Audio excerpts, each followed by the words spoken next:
يسعدني أن أرحب بكم اليوم للاحتفال معا يوم أوروبا، وهي لحظة رمزية أردنا أن نتقاسمها معكم ككل سنة لإحياء ذكرى إعلان شومان في 9 مايو 1950 القانون التأسيسي للاتحاد الأوروبي، وكذلك للتأكيد مجددا على أهمية علاقتنا مع تونس التي هي بلا شك علاقات مميزة وفريدة من نوعها.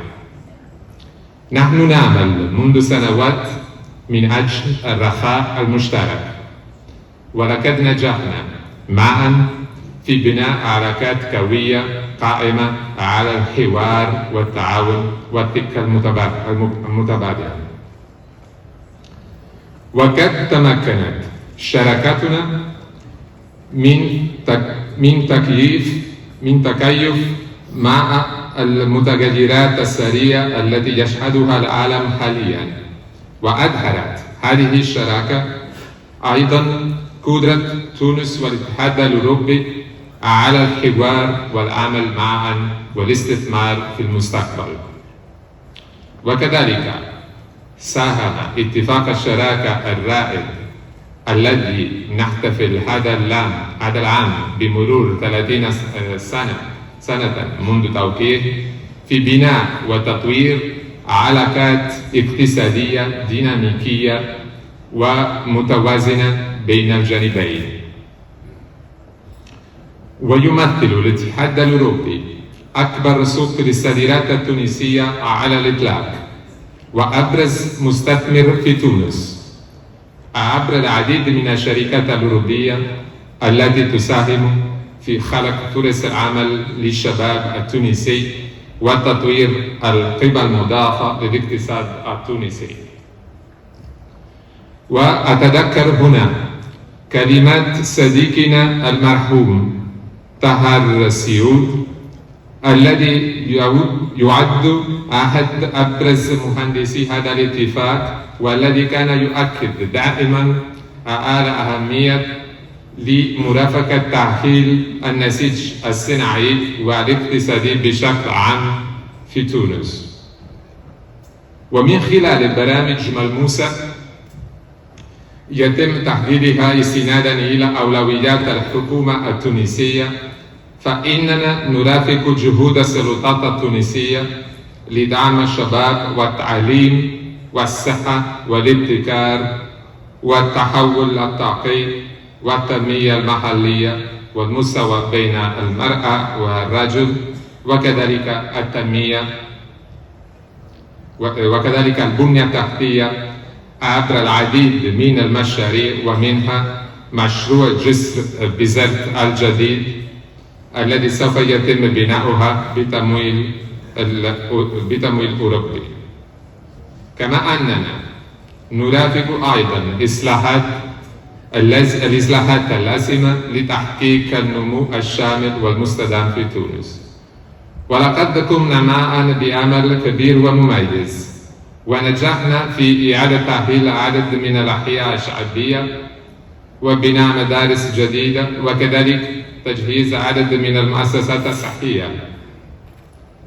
ولقد أتيحت لي الفرصة للتأكد من ذلك بشكل ملموس، حيث لاحظت خلال الجولة التي قمت بها مؤخرا في عدد من الجهات التونسية مع التزام التونسيين بالمساهمة في تطوير بلدهم بالأفكار والطموحات، وكذلك مدى نجاح تعاوننا وتنوع مجالاته. السيدات والسادة ضيوف الكرام، إن شراكتنا طويلة الأمد، ولكن يجب أن تكون قادرة أيضا على التأقلم مع التحديات الحالية، بما في ذلك التوترات الجيوسياسية، التغيير المناخي، وكذلك الهجرة، والحاجة إلى الحفاظ على التوترات الاجتماعية والاقتصادية في بلداننا. ويجب علينا جميعا ومعا مجابهة هذه التحديات. إن مذكرة التفاهم التي تم توقيعها في عام 2023 هي ثمرة هذه الشراكة الغنية والعميقة، وتمثل بالفعل وسيلة لتعزيز علاقاتنا بشكل أكبر. إن الاتحاد الأوروبي يؤمن إيمانا عميقا بإمكانيات تونس وشعبها، شبابها المبدع والرائد، مجتمعها المدني الحيوي المهتم بمستقبل بلاده، كفاءاتها ومواهبها القادرة على بناء مستقبل مزدهر. إن شراكاتنا تتجاوز بالتأكيد التعاون الاقتصادي، وهي استراتيجية أيضا. ففي عالم يتسم بحدوث توترات جيوسياسية مختلفة والتحديات المناخية والرقمية والأمنية والهجرة، يتعين علينا أكثر من أي وقت سابق تعزيز الحوار والتعاون مع أقرب شركائنا. Mesdames et Messieurs, le 9 mai a posé les fondations d'une paix durable en Europe, après les ravages de la guerre. Ce projet, né d'une volonté de réconciliation et de solidarité, est devenu une union de 27 États, unis par des valeurs partagées: la liberté, la démocratie, l'égalité, l'état de droit, les droits humains.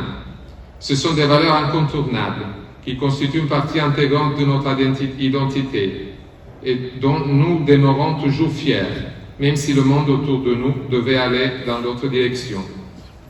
Nous portons ces valeurs aussi dans notre politique extérieure. En Tunisie, elles guident notre partenariat depuis 3 décennies.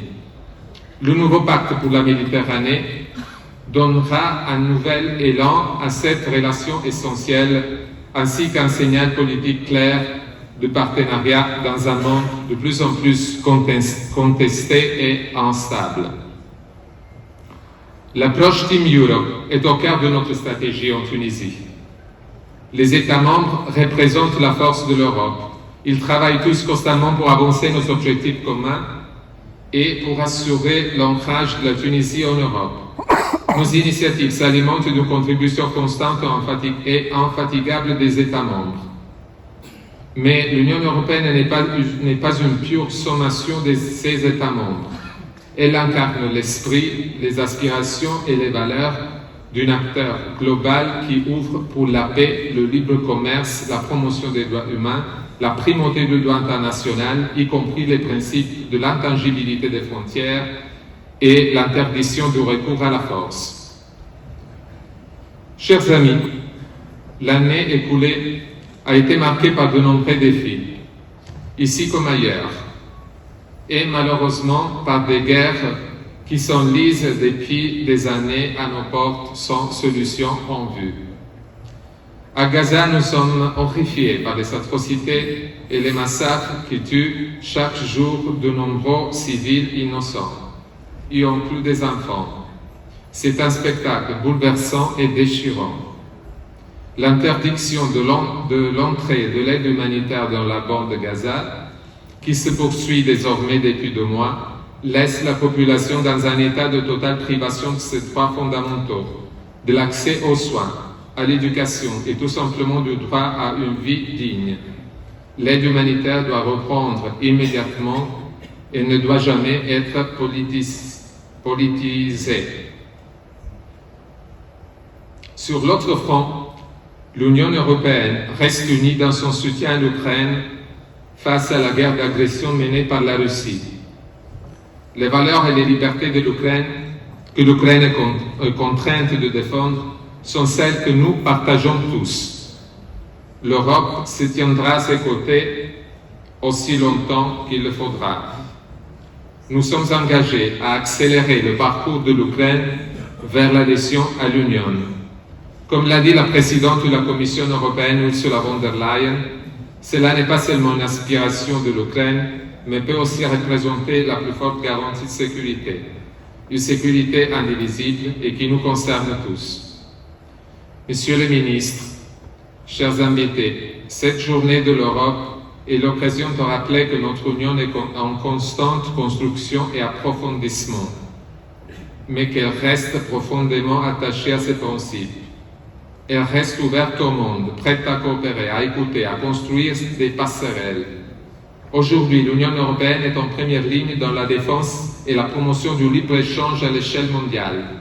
Elle est reconnue comme un partenaire fiable, crédible et responsable, constituant un pilier central du commerce et de l'investissement international. Pour la Tunisie, l'Union européenne est un partenaire solide et de longue date. Et aujourd'hui, elle reste résolue à être aux côtés des Tunisiennes et des Tunisiens pour avancer ensemble dans le respect, l'écoute et la confiance mutuelle. Je souhaite ici remercier chaleureusement les autorités tunisiennes, les organisations de la société civile, les représentants des États membres de l'Union et tous ceux qui sont engagés dans nos projets communs. Vous êtes les artisans de ce partenariat. Ensemble, continuons à bâtir un avenir plus juste, plus durable et plus solidaire. Avant de conclure, permettez-moi de remercier nos partenaires et sponsors. Tout d'abord, la Banque européenne des investissements, notre banque, qui toujours à nos côtés dans notre coopération, se joint à nous aujourd'hui dans la mise en place de la soirée. Et nos sponsors Orange et Leoni qui nous ont aidés à organiser cette belle cérémonie. Bonne fête de l'Europe qui, comme l'a rappelé hier Monsieur le ministre des Affaires étrangères devant les ambassadeurs de l'Union européenne réunis dans une occasion sociale chez la présidence polonaise, est une fête qui nous appartient à nous tous. Merci beaucoup. Merci beaucoup, Excellence.